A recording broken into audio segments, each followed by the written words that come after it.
The Australian dollar has hit a new high after inflation figures released yesterday came in stronger than expected for the June quarter.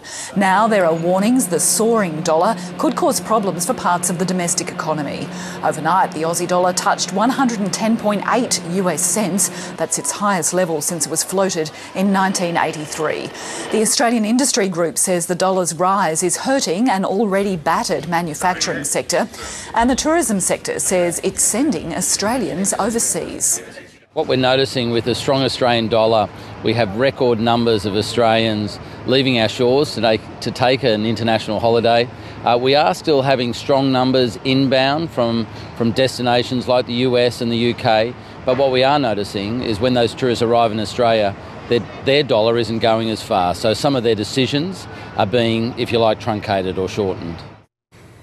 The high dollar is also causing headaches for the manufacturing sector, with the industry scrambling to remain competitive. Dr. John Blakemore is a consultant to the manufacturing industry and the former president of the Manufacturing Society of Australia.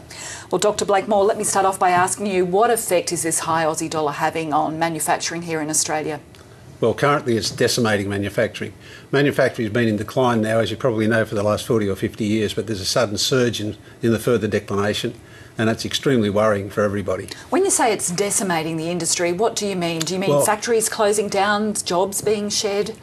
The best example I can give is a client of mine who was just had a brand new factory in Victoria ready to open, and he now can't open. He can't afford to open it because he'll lose more money because of the high value of the Australian dollar. The plant was actually designed at 75 cents to the American dollar, and now of course it's about $1.10. So I would imagine that would be a huge investment in the millions of dollars. Yes, that's right. Down the tubes. That's exactly right. And how many jobs lost?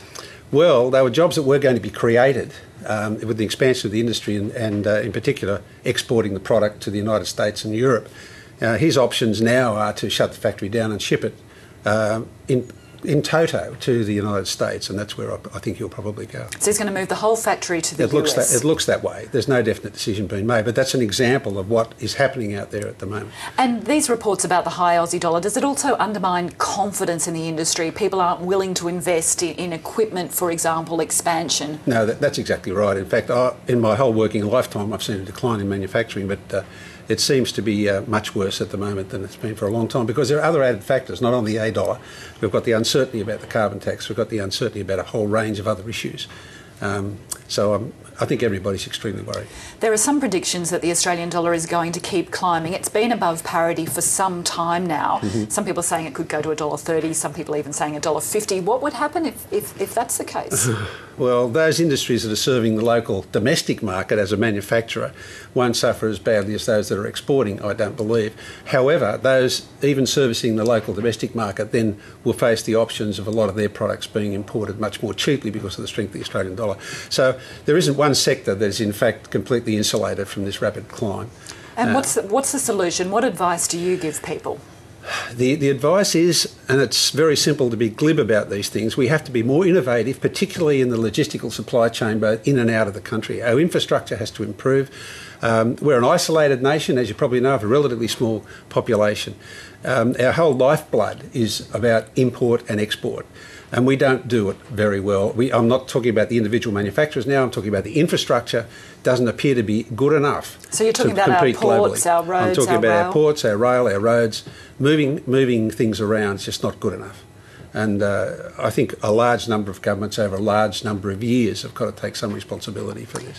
And what do you want the current federal government to do about this situation? Well, I would think that, as well as what I've just said about infrastructure, there's another avenue, another quiver to look at, and that is that there are certain industries which have got a comparative advantage than certain ones that don't.